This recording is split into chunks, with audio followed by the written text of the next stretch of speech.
Hello kids, today we will learn a new sound. And the sound today is sh.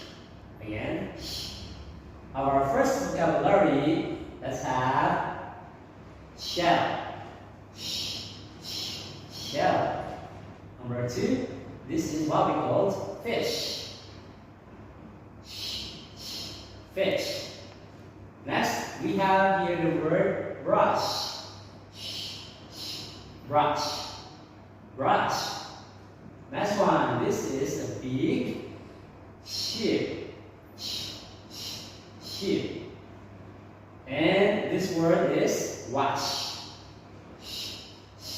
Wash. And last one, this is what we call the shark. Shark.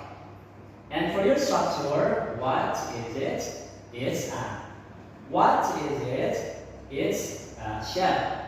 It's a shell. What is it? It's a shark. It's a shark. What is it? It's a wash. It's a wash. What is it? It's a brush. It's a brush. What is it? It's fish. It's fish. What is it? It's a ship. It's a ship. And that is the end of your lesson today. Goodbye kids, and see you next time.